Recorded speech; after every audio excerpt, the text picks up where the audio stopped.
bonjour, good morning, I suppose. I'm Jake. I'm here as a part of the Ulysses shelter program, and I'll be appearing in the Villanica Literary Festival. I've been told to say a few things about myself. Well, there isn't much to say. I write tentatively, I cry often, and I study to be a lawyer, hopefully very soon. What my interest is, as an author, is both to write and to translate about concepts of time and memory. I'm from Malta, small post-colonial island, and so the way we conceive of time, the way we process it, the way we think about everything is so important to me in the way that it deeply affects the way we react to the world around us. And I do this looking as well at international literature. Specifically, I've translated Russian, I've translated Italian, English authors that try to conceive of that notion of time and memory.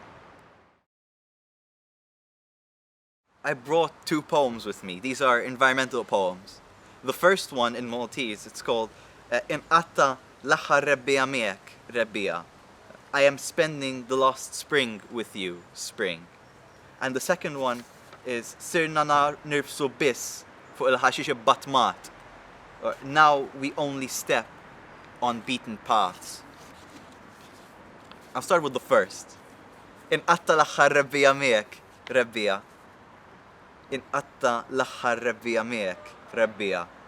Is-satar jidher għajjien, dbiet minni l-vjola li kien jagħmel qalb l-arur u l-gawwi.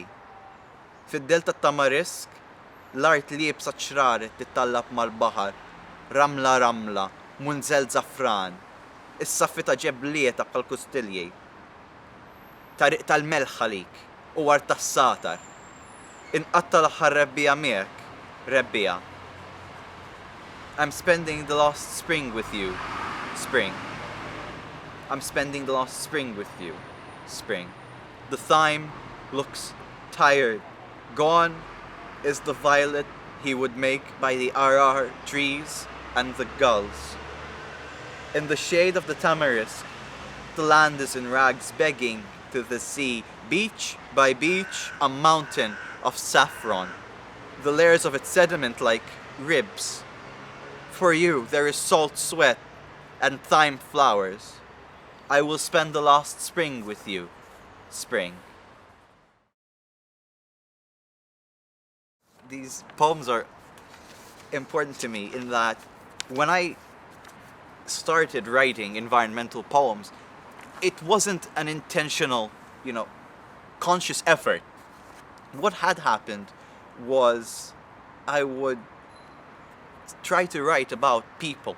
I would try to write about relationships. I would try to write about situations. What ended up happening, however, was just a continual situation where the metaphors of nature started taking almost humanistic form. I began to relate to the feelings of nature as much as I was relating to the feelings of people.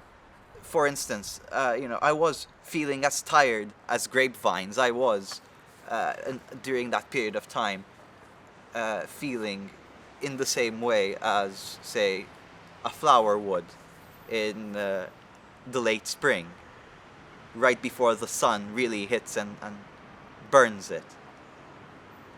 In that, it becomes an exercise of environmentalism, in that I was told here to say what I've done to the environment. I've done nothing for the environment. If anything, I'm an active drain on it. However, the environment has done a lot for me, and it has put me in a situation where I can only appreciate it.